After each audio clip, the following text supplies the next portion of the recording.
Se hicieron los trámites para la tarjeta dorada muy rápido y ella al fin fue aceptada en un hospital en el cual fue valorada y le empezaron a hacer estudios. Ella tenía mucha fe, decía que si le daban las radiaciones, la pierna se le desinflamaría y así ella volvería a caminar y hacer su vida normal, aun que tuviera cáncer. Después de estar en ese hospital varios días haciéndole estudios, llegaron a la misma conclusión que en el hospital de San Antonio, que las radiaciones y el tratamiento para el cáncer eran carísimos y además no le ayudarían en nada, porque el cáncer estaba esparcido por todo su cuerpo. Además, si le hacían ese tratamiento, moriría más rápido. Los doctores hablaron con los familiares más allegados, diciéndonos que por esos pacientes lo único que se hacía era ponerlos en un hospicio para darles calmantes para sus dolores, mientras se les llegaba su hora. Oír esa noticia me ponía muy triste. Al día siguiente, en el mismo hospital, habíamos bastante gente en su cuarto cuando llegó un doctor mayor de edad a hablar con ella. Él no hablaba español y le pidió a una sobrina de nosotros que si la podía traducir para que le dijera a mi hermana todo lo que él decía, ya que mi hermana no hablaba inglés. Como yo le estaba entendiendo lo que él decía, yo veía que a mi sobrina se le llenaban los ojos de lágrimas y se me quedó viendo a mí y me hizo una seña preguntándome que si le decía. Mi hermana al instante preguntó que si qué decía el doctor. A mi sobrina no le quedó otra opción que decirle lo mismo que ya le habían dicho los doctores anteriores, que no había nada que hacer por ella. Grande fue mi sorpresa cuando mi hermana le dice a mi sobrina con toda la paz y la tranquilidad del mundo que le dijera al doctor que eso ya lo sabía ella, que ya se lo habían dicho en San Antonio y los doctores anteriores, que ella lo único que quería era caminar, para no depender de nadie, que le hicieran algo a su pierna. No lo podía creer, estaba más asustada yo. Ella se cuenta que estaba hablando de una gripa o algo por el estilo. Como ya no podía permanecer en ese hospital, tenía que irse de ahí, y mientras se buscaba un hospicio y se hicieran los trámites necesarios, su esposo se la llevó a casa de una hermana, ahí mismo, en Houston. Ya estando en casa de su cuñada, mi hija me llevó a verla. Yo me sentí muy deprimida de ver la situación que se encontraba. Como no se podía mover a causa de su pierna hinchada, tenía que permanecer siempre del mismo lado y además estaba vomitando mucho. Su esposo se había ido a dar una vuelta a Galveston, ya que tenía casi un mes sin ir para allá. Como sentí mucha pena por ella, le dije a mi hija que se regresaran ella y mi nieta a Galveston, que yo me quedaría con ella hasta el día siguiente que regresara su esposo. Esa noche no dormimos porque vomitaba mucho cada rato y como estaba tomando medicamentos muy fuertes, yo iba a la cocina a prepararle algo de comida, pero por más que le rogaba para que comiera, no comía y si comía, lo vomitaba todo. Al día siguiente vino su hijo de Galveston a verla y su esposo llegó un poco más tarde. Con dolor en mi alma, tuve que dejarla y regresarme con su hijo a Galveston. Pero no fue por mucho tiempo, porque a los días, como no le decidía nada del hospicio, me imagino que era por lo mismo, por no tener una aseguranza, su esposo decidió llevársela para su casa en Galveston. A mí me agradó más la idea de que estuviera en su casa, si lo único que iban a hacer en el hospicio era darle calmantes para el dolor, nosotros se los podíamos dar. Y como yo no manejaba para Houston, no la iba a poder ayudar en lo que necesitara. Además, así estaría sus últimos días con sus hijos y su esposo, que era lo que más amaba.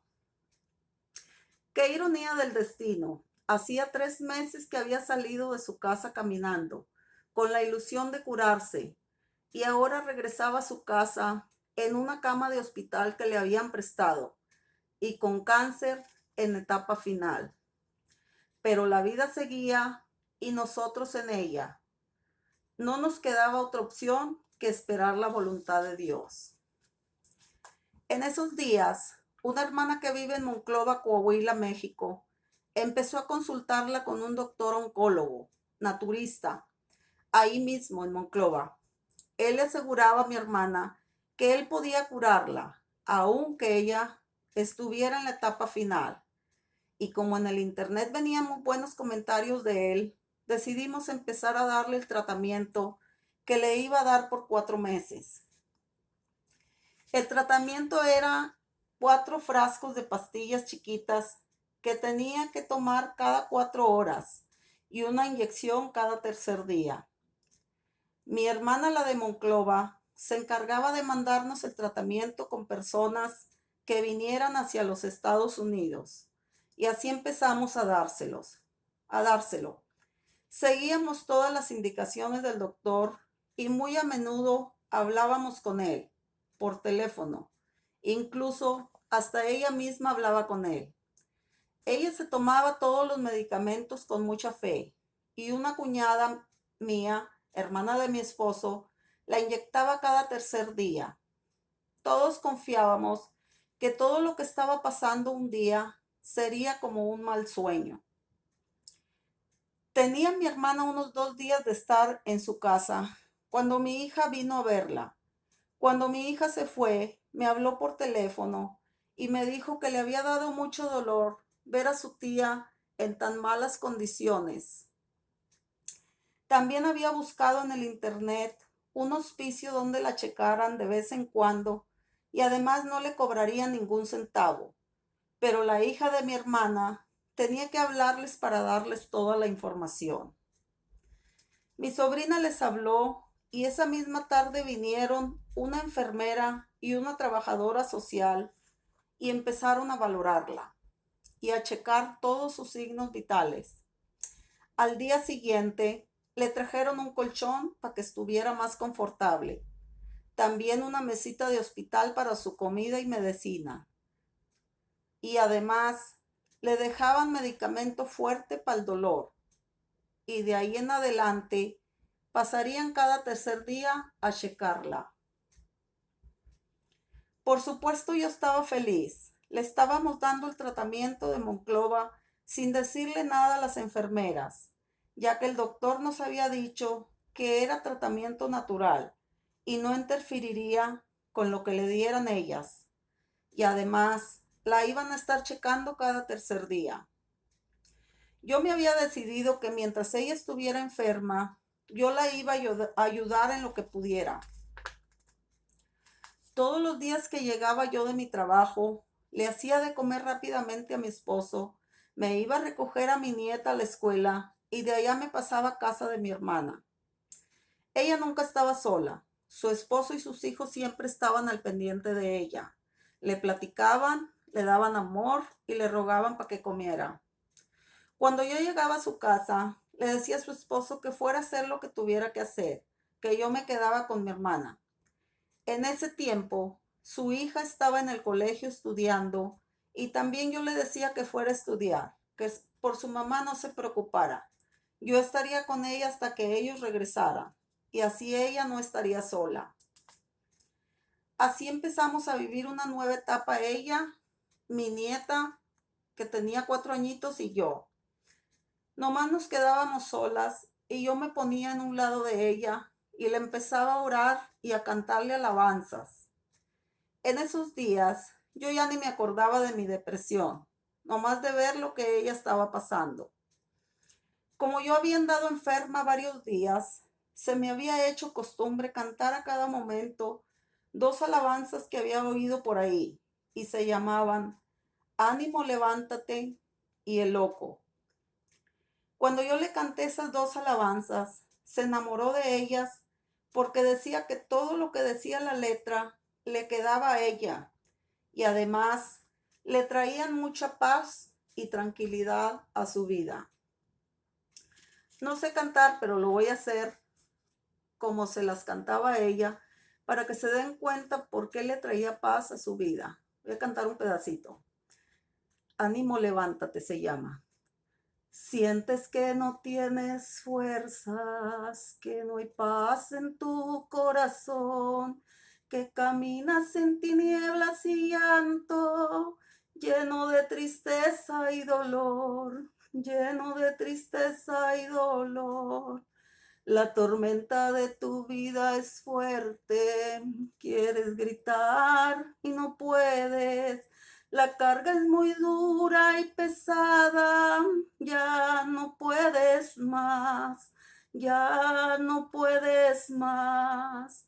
Ánimo, levántate, yo soy Jesús. Vengo a decirte que te amo desde la eternidad. Ánimo, levántate, yo soy Jesús. Si te sientes solo y triste, vengo a estar contigo. Está más larga, pero no los quiero aburrir. Hace, ah, Cuando yo terminaba de cantarle esta alabanza, abría sus ojos y me decía, gracias, tan guapa, maná. Iban pasando los días y no dejábamos de darle su tratamiento y la inyección cada tercer día. Las enfermeras venían varias veces por semana, la checaban y siempre decían que todo estaba muy bien. Como ella era una persona muy amigable, en su casa todos los días había mucha gente que venían a visitarla. Ellos nunca venían con las manos vacías. Siempre le traían comida, pan, fruta y sobre todo le daban dinero. Las personas que somos de un pueblo que se llama Melchor Ocampo, Nuevo León, todos nos conocemos. Y cuando sabemos que alguien tiene problemas de salud o muere algún familiar, nos apoyamos unos a otros con dinero. Eso estaba pasando con mi hermana. En varias partes de Estados Unidos y México le estaban organizando eventos como loterías, ventas de platos de comida, bailes, rifas y colectas de dinero. El dinero que se juntaba se lo hacían llegar de alguna manera. También de su trabajo y personas que la conocían le brindaban mucho apoyo. Esa solidaridad que le brindaban todas las personas permitía que su esposo y su hija no trabajaran y así estuvieran con ella la mayor parte del tiempo. Lo que más me gustaba mucho de ella era que era muy optimista. Cuando la gente le mandaba cualquier clase de ayuda me decía, mana, dile a toda la gente que me está ayudando que muchas gracias, que al rato que me alivie los voy a invitar al café del McDonald's. Yo seguía yendo todos los días a estar un rato con ella. Cuando yo llegaba a su casa, ella estaba con toda la paz del mundo, viendo La Rosa de Guadalupe en la tele, El Chavo del Ocho o los programas que le gustaran, en una tableta que tenía con ella. Sino cantando, viendo tele, contestando el teléfono, haciendo citas en la clínica para su esposo, pagando biles por teléfono y un montón de cosas más. Nomás llegaba yo y me decía que le cantara sus alabanzas preferidas. Yo muchas veces no le cantaba porque en su casa todo el tiempo había mucha gente y me daba mucha pena que me vieran cantar. Una vez estaba lloviendo mucho y no pude ir a verla. Al día siguiente me fui temprano y nomás llegué y me dijo, ¿dónde estabas? Ayer no me cantaste. Ándale, cántame la alabanza de loco.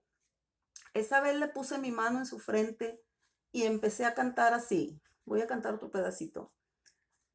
Esta se llama El Loco. Dicen por ahí que loco me volví, que solo hablo de Dios, de la salvación, que ya no soy el mismo, aquel que un día fui, que han cambiado mi vida y mi forma de vestir. Y yo me río y les digo que ya no vivo yo, mas Cristo vive en mí. Y la vida que ahora vivo en la carne, yo la vivo por fe en el Hijo de Dios, el cual me amó y se entregó asimismo por mí. Y si me llaman el loco, ¿qué me importa hoy? Este mundo no entiende que el verdadero amor, cuando Cristo Jesús, colgado de un madero, su vida entregó. Ya canté mucho, me extendí mucho, está más larga. Cuando terminé de cantarle, yo estaba llorando. Ella abrió sus ojos y me dijo, no llores, mana, yo estoy bien. Me encantaba oír ese optimismo en ella. En esos días, mi hija estaba dando clases de zumba o de baile y yo iba a esa clase. Cuando fue mi hija a visitarla, le dijo, Lupi, siempre me quedé con ganas de ir a la zumba. ¿Por qué no me bailan aquí para ver cómo le hacen? Y nosotras, con tal de alegrarle el rato, nos poníamos a bailar. Nosotros nos seguíamos comunicando con el doctor de Monclova, quien nos aconsejaba que le pusiéramos fomentos de agua caliente en su pierna para que el tumor que tenía fuera madurando y le reventara y le saliera toda la mugre que tenía. Le poníamos los fomentos en la mañana y en la noche, y si sí se le iba abriendo, pero no le salía nada. Su pierna se le veía más hinchada, al punto que parecía que se le iba a reventar.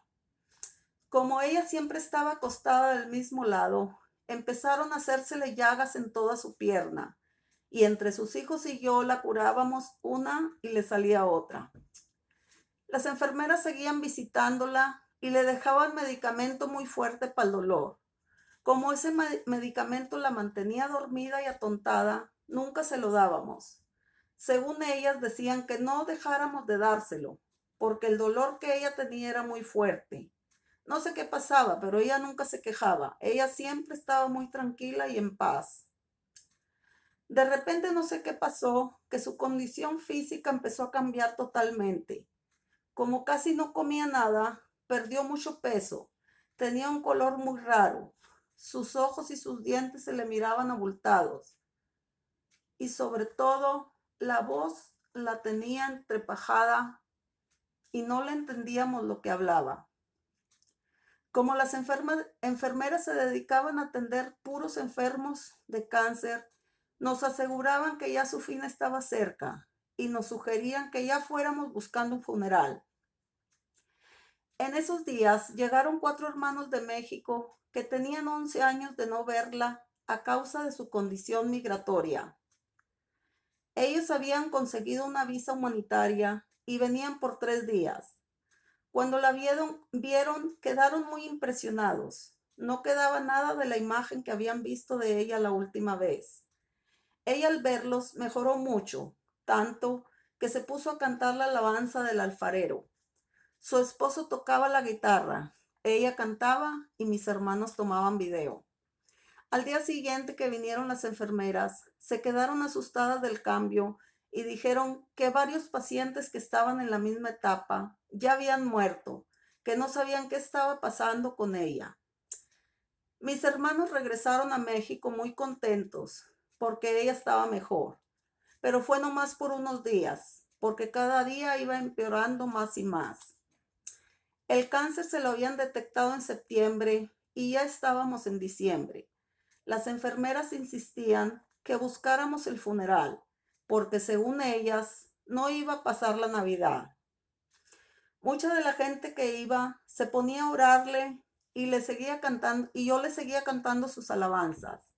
Yo pienso que eso le ayudaba mucho, porque a pesar que no le dábamos medicina para el dolor, ella no se quejaba y siempre estaba tranquila. La gente seguía apoyando con dinero, pero esta vez ella me decía, guárdamelo, mana, va a ser para mi funeral. Entre días buenos y malos, pasó la Navidad y el Año Nuevo, y las enfermeras nos decían que si ella moría y no tenía el funeral listo, la ciudad de Galveston se encargaría de sepultarla y ya no sabríamos más de ella. Como su hija no se hacía la idea de que ya no volvería a ver a su madre, estaba muy renuente en buscar el funeral. Yo como persona más adulta que ella, le hice ver que si mi hermana moría de repente, ella misma no sabría dónde llevarle flores. También le hice ver que la calidad de vida que estaba llevando no era justa ni para un animal, menos para una persona.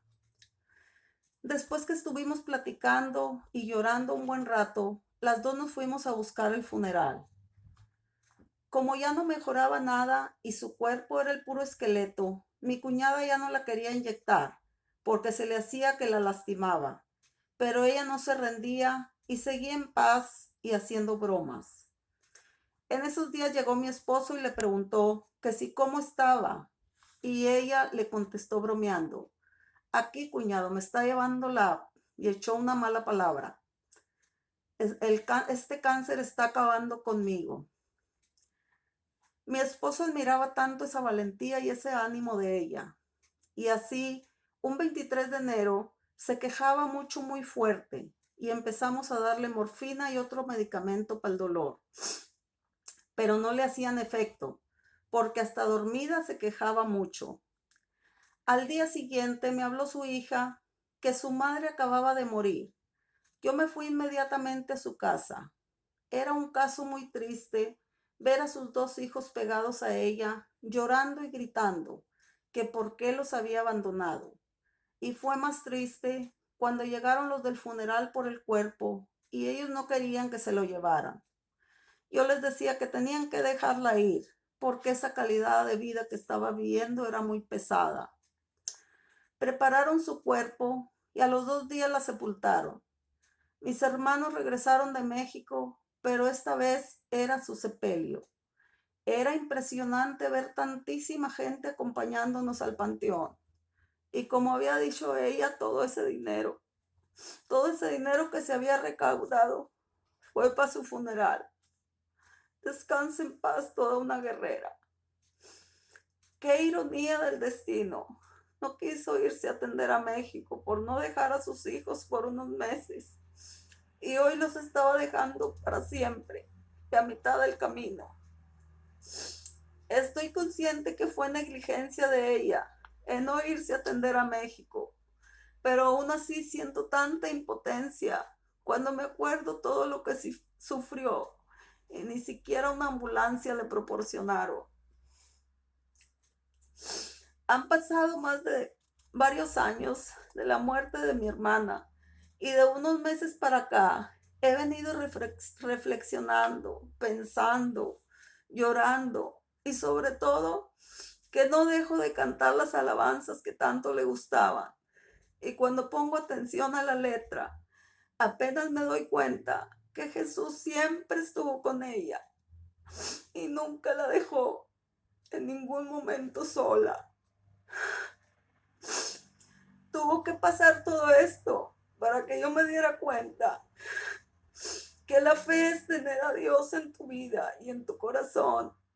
Y aunque tenga los problemas más difíciles en la vida, todo va a estar bien y Él te va a ayudar a soportarlo todo. Como decía una de las alabanzas: soy Jesús y te vengo a sanar. Soy tu sanador. Yo pienso que Jesús no la había sanado físicamente, pero toda ella estaba sana por dentro. Y como decía la alabanza de Loco, y la vida que ahora vivo en la carne, yo la vivo por fe en el Hijo de Dios. Mi hermana estaba llena de fe y Jesús estuvo con ella siempre. Y fue así como llegó la fe a mi vida y se fue ese vacío y esa depresión con la que vivía siempre. Todo gracias a una guerrera. Amén. Viva Cristo Jesús.